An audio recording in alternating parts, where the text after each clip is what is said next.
Hello everybody, I'm Penros776. It's time for a nice wintry Christmassy banner. Another, bubbles, Christmas music, with wishes in their hearts.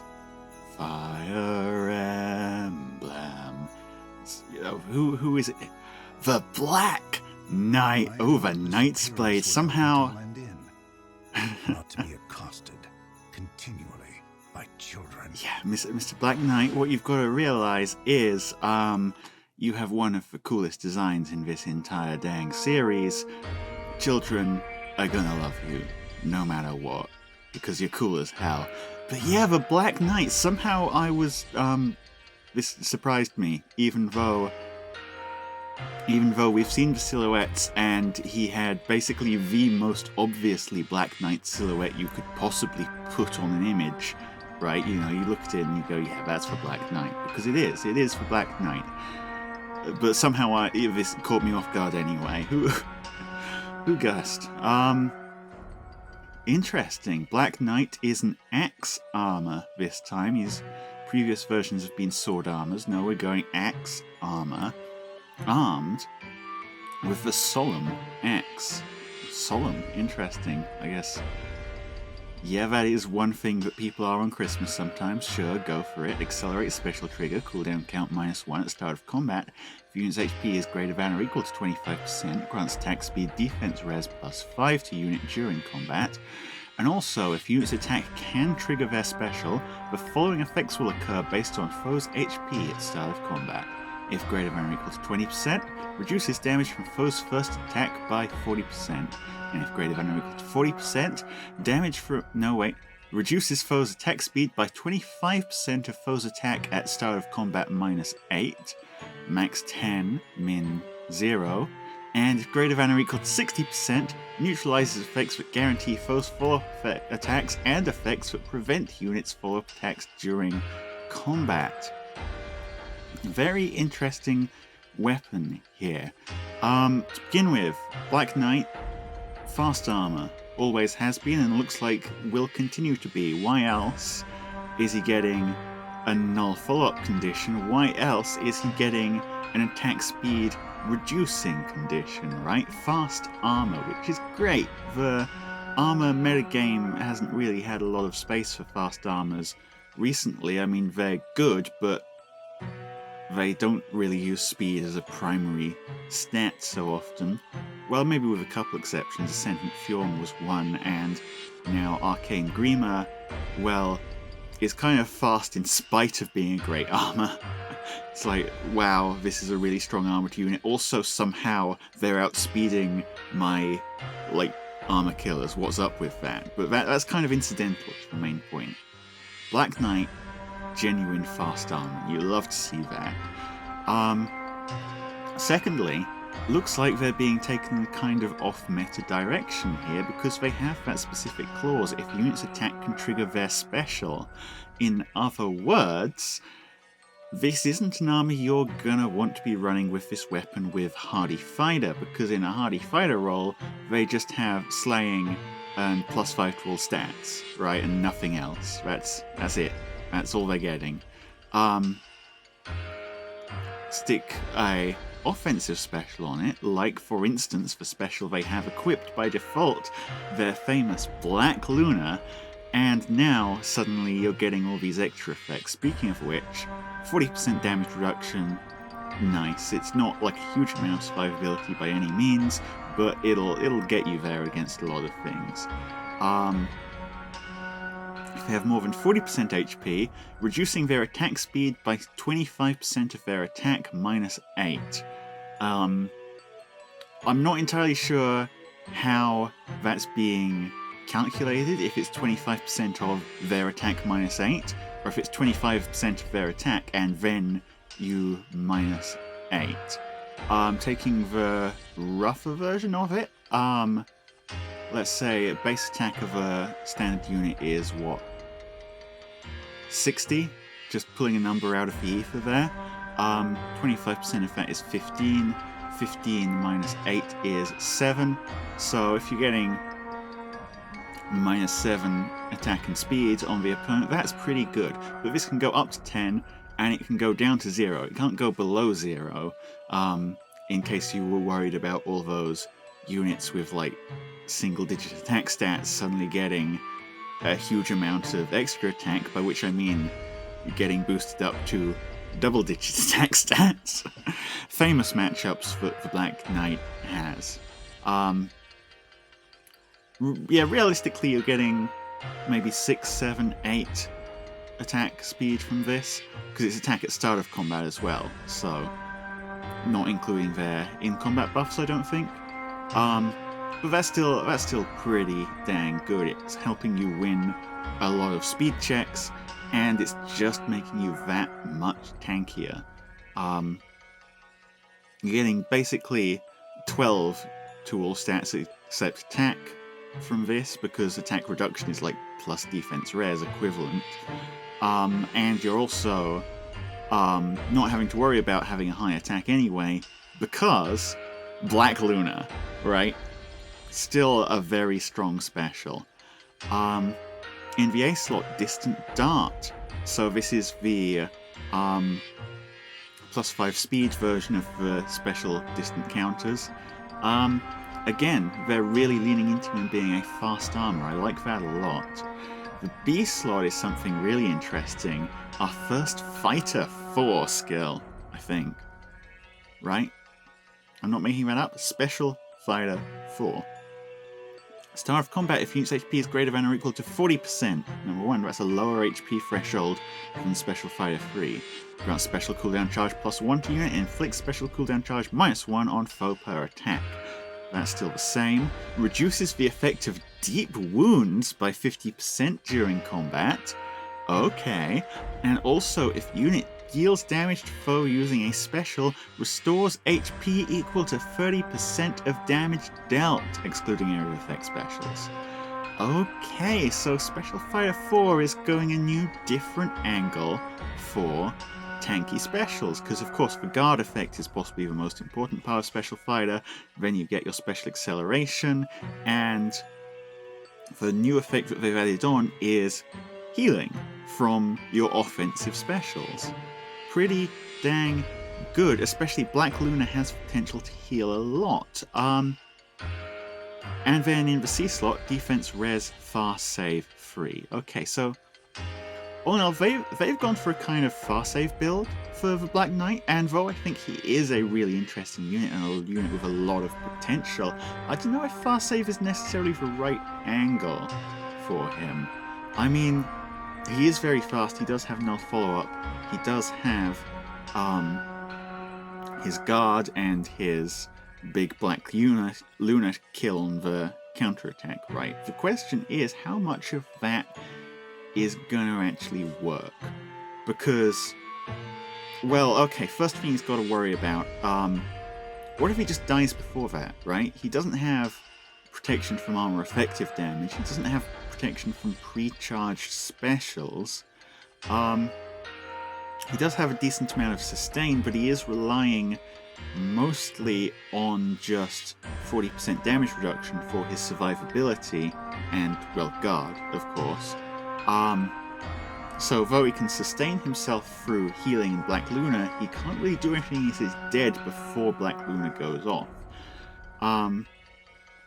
So against like specialized safe killers, I don't think he really does necessarily that much. But I think he's going to be a really good near save, for instance. Near save has a lot it's 3 AM, I can't pronounce words. It has a lot fewer ways of dealing with this sort of kit. He's fast, so he can deal with a lot of the fast bruiser units out there with ease by just beating them in speed checks, maybe. That's one thing to consider. I also think he's a surprisingly strong nuke unit if maybe you wanted to run, I don't know, Assault Troop on him and swap out that Special Fighter for the very new Special Spiral for a Black Luna that pierces damage reduction. There is a name for that. It's called lethality. Imagine this guy running around with a 2 cooldown lethality. 2 cooldown lethality that he gets back after every combat. I think, all things considered, that is pretty good. Of course, you're losing a lot of healing from that, but you can fix that in other ways. Still, yeah, a really interesting unit. A lot of build variety you've got as options here, and well, really, I'm just happy to see the Black Knight getting a good unit again after the Refine was kind of average on the Grail version of him. Good showing. And yeah, honestly, he is just so damn cool. The night is still. It's still what, buddy? Okay. Dorothea! Interesting. Yuletide dancer. Dorothea, kind of stuck in alt hell, huh? Because there was, whatchamacallit, there was Summer Dorothea, there was Duo Dorothea, there's now Christmas Dorothea. You know what that hasn't been yet? Regular ass Dorothea still does not exist in this game. Well, in any case, this is Dorothea, Cavalry, Red Tome, Dancer, or Singer, because she sings. Equipped again with a PRF weapon, 7-fold gifts. Speed +3, if Sing or Dance is used, grants attack speed defense res +6, and the following status to target ally for 1 turn. If you initiates combat, unit makes a guaranteed follow-up attack. At the start of combat, if unit's HP is greater than or equal to 25%, grants attack speed +6 to unit during combat. Okay, pretty straightforward unit getting added to the ranks of dancers with some kind of Omni buff and an additional status on top. Back in the old days, it was, what's her face? Really famous unit. I'm blanking on. Legendary Azura. That's who I was thinking of. Legendary Azura gave you a whole bunch of buffs and gave you the extra status of 1 more movement. Great. Lately we've had Fallen Minion as well.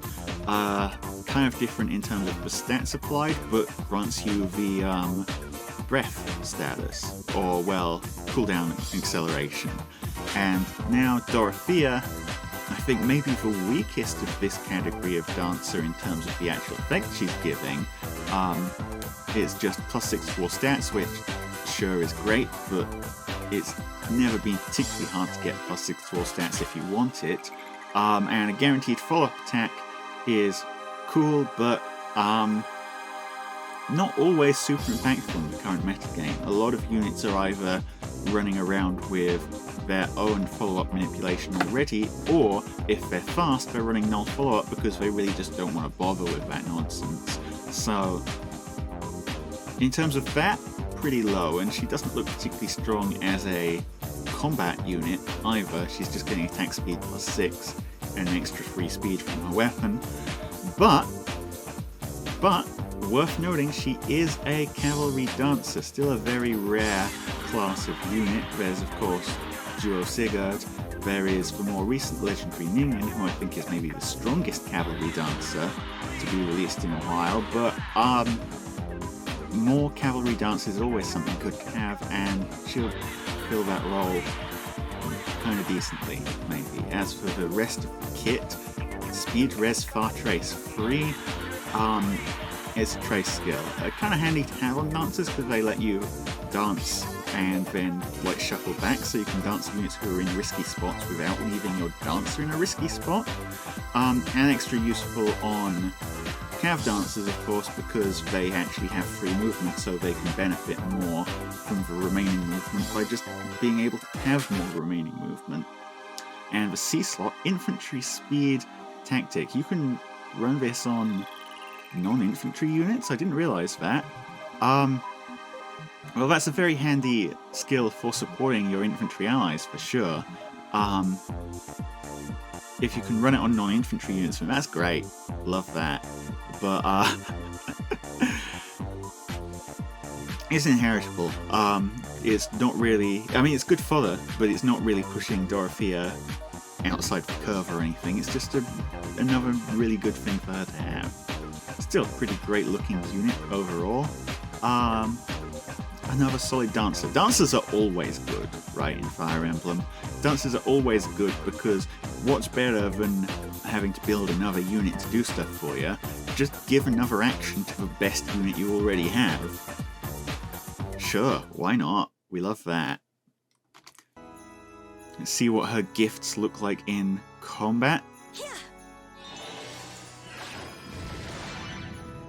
Kind of fiery, those gifts. Are they meant to do that? Who's next? It is Annette in our 4-star, presumably, slot. Looks like a bow. Yeah, bow, armor. So kind of filling the Ignatz role here, the Ignatz Felix sort of role. And yeah, that looks like a 4-star kit, alright. What's going on here? Peppy Bow Plus, effective against flying foes. At start of combat, if the unit's HP is greater than or equal to 25%, inflicts attack defense 5 on foe during combat, and foe cannot make a follow-up attack. Very simple bow, but it does what it does, and that's attack defense -5 and foe cannot make a follow-up attack. Really, we're just kind of getting every possible combination of 5-2 stats and some extra effect on inheritables at this point. Getting her just for the bow is not really a super exciting prospect at the moment because arcane weapons have started coming out, and I bet whatever arcane bow they make is going to be really good. But this is definitely a solidly alright weapon. A moonbow? Sure. Attack res ideal 3 is actually interesting. The ideal skills aren't necessarily the strongest skills of all time, but they are still very good. They are +9 dual stat buffs if you can get the conditions off, or +7 dual stat buffs if you can get a condition off the ideal 4s. So they are, most of the time, just pretty dang good, right? And, well, this is good fodder for that. And in the B slot, Crafty Fighter 3, honestly a pretty good fighter skill. It's the guard version of the Vengeful Fighter, which, guard is really important still. Obviously, guard is no longer enough to keep you alive now that everyone and their parents have tempo, and their grandparents also have tempo, because that's just how we live these days. But against units that don't have tempo, fighter skill, really nice to have with guard on it. That's honestly the reason why, until Hardy Fighter and all that nonsense came out, Special Fighter was just the best fighter skill. It was the guard. The rest of it was cool and all, but we cared about the guard, really. The guard, right? You got this? The guard. We care about the guard. So yeah, Crafty Fighter, a very good pickup. All in all, as an armoured bow unit, there's a decent amount of competition here. She's probably going to be pretty fast just because she is Annette. Although I don't know how much her kit reflects that here. Don't know what other stats she'll be losing in exchange for that. I mean, this is 2022 end of. We've just started book 7, so she might just be decent in all stats, honestly. Especially as an armoured unit. Well, let's see what she looks like anyway in combat. Taking 0 damage from the Green Mage is pretty good, but then we don't know this Green Mage's stats, really. Could mean anything. And last but not least, it is Cordelia and Severa, right? I'm enjoying these outfits. You look great, Selena. Selena, you bastards! You know you look better. Keep it together. I can't believe they do this to us. So our Harmonic unit, because they are from different games, no matter what anyone else tells you, Cordelia and Selena, as a Lance Flyer, wielding the inseverable spear, not sphere. They're not wielding a sphere. I don't think spheres count as lances. They tend to be more, I was about to say they tend to be orbs, but orbs aren't a weapon type. Tomes. The spheres we've seen in the game are tomes, generally. Wait a frickin' second. Inseverable sphere. Severa is right there in the name. You can't fool me, Fire Emblem. You can't frickin' fool me. Accelerate special trigger cooldown count -1 at start of turn. If unit is within 2 spaces of an ally, grants the following effect to unit and allies within 2 spaces of unit for 1 turn. Unit can move to a space adjacent to an ally within 2 spaces and dual strike. We'll see what that is in a moment. If unit initiates combat orders within 2 spaces of an ally, grants attack speed +6 and special cooldown charge +1 to unit per attack during combat. Dual strike.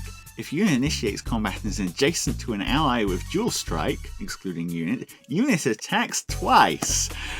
We've seen this before. That's just triangle attack. A flyer who gives orders and dual triangle attack to allies within 2 spaces at start of turn. This, my friends, is a Harmonic Catria. Head to toe, this is a Harmonic Catria. Dual strike, interesting. The difference between dual strike and triangle attack, for people who haven't noticed yet, dual strike has a smaller range. It has to be adjacent. Triangle attack is 2 spaces. But on the flip side, dual strike asks for 1 ally adjacent to you. Triangle attack asks for 2 allies within 2 spaces of you. Which one's easier to pull off? Very good question. Ultimately, it depends on what your team layout is doing. Like, to give an example in one direction, dual strike is going to work a lot better on sort of Wings of Mercy setup teams, because you don't need to get 3 units out there to start getting the effect, right? If one unit who has like a miracle effect built in, there's quite a few strong units who do that and go very far, I might add. If one unit goes out there, triggers their miracle, and they have dual strike, the very next unit to Wings of Mercy in is gonna be able to proc dual strike. Okay? You got that? So, that sort of team. Oh god, thinking about it now, this is going to be insufferable to play against, isn't it? Because this is kind of asking for some sort of horrible fusion of Cavline and Wings of Mercy chain and Catria Ball in terms of offensive power. Yeah, leaving opponents alive on a small sliver of health is going to be absolutely terrifying against this unit. But aside from that, this is just a Harmonic Catria. Gale Force, as for special, it makes sense actually. One thing she does have over Harmonic Catria, she has built-in slaying and built-in special acceleration on initiating cool combat, or being within 2 spaces of an ally, but on initiating combat. So that is just a natural Gale Force right there, especially if she gets the quad, which she might not always get the quad, but if she does get the quad, then congratulations, you've gone done did it. That's your quad. That's your Gale Force right there. In the A slot, attack speed clash 4. Yeah? She is a flyer. She is normally going to be moving 2 spaces. She can make 3 spaces pretty easily with the Orders effect, because she does grant that to herself as well. So that's potentially a skill you can get some use out of. Well, I mean, it probably works just fine, honestly. But there's other options for the A slot. It's not like Clash is the only thing you can run on this unit, although it probably is one of the better things. You could also consider, depending on her stats of course, running a certain Still Water. I'm only half joking. In the B slot, Flow Guard Free initiates combat, neutralizes effects that prevent units' follow-up attacks, and inflicts special cooldown charge -1 on foe per attack during combat. It's, yeah, Flow Guard Free. We've already seen this before, but, well, the half null follow-up is great because it actually means she's a fast unit. She wants to quad. She can. The Guard's alright. I don't know how tanky she's necessarily going to be, because it looks like she's going very heavily on attack and speed, not so much on defense and res. Like, there's literally no defense and res effects in her kit. Now, the one upside of having a guard effect is you can stop hardy armors from regaining their special after you've hit them once and triggered it. So maybe that's what they're going for, but I don't know. Yeah, it could work. I kind of want to run Dive Bomb on her as like a offensive kit so that you can get the full quad before they do anything. Or there are other options as well, but Flow Guard works. And in the C slot, Defense Res Hold, which is just a really nice supportive skill. Makes sense because with the whole orders and laddering and dual strike thing, you're going to want that sort of support for your allies because you're going to be working with them, right, to get the full effect from her weapon. Let's see what she does. Oh, so that's a Christmas tree she's using to prod people with, and of course the Harmonized skill grants attack speed +6, resonance blades, and treachery to unit and allies from the same title as a unit for 1 turn. Treachery, which one's that? If I remember correctly, that is the Blade Tome effect, right? I don't know why it's called Treachery. It doesn't feel particularly treacherous to buff yourself and then get stuff from it. That's... well, anyway, don't question it. So that's what? Attack speed +6, attack speed +4 is Resonance Blades effect, and then Treachery is damage equal to your buff, so that's an extra, basically the equivalent of an extra 12 attack right there. In other words, you're looking at attack speed +10 and 12 damage, or that's like 22 attack and 10 speed. Pretty good Harmonized skill, honestly. Not like completely devastating, but it's gonna make her win combats she's taking on that turn. And you know, winning is fun. Yeah, very solid. Another skill you really don't want to get off as well, because other units can probably make a lot out of this too. I mean, at that point you're just stacking enough attack to kill most things. Let's go. And yeah, here she is using it. Look at the snow. It's gorgeous. And there's the dual strike symbol as Sounds well. like You can fun. see in the cycling effects there. And here she's going to quad this Axe Knight. Very good work. Good job, Cordelia. Gale Force. Why not? You could do it again, sure. Okay, you're not going to show us. Anyway, Paralog. Who is our Tempest Trials unit going to be? Let's take a peek. It is Bruno. Okay. And it looks like he's put the mask pattern on as well. Oh, I love that silly guy. Good to see that he hasn't been completely forgotten, right? They're giving us the triple spark for this one. Okay. Cool. Don't know who has enough orbs to actually do that one, but cool, I guess. All in all, I think the Black Knight may be the most interesting unit here. Harmonic Cordelia probably the strongest, but she is kind of retreading the Harmonic Catria ground, just with a little bit of a twist on it.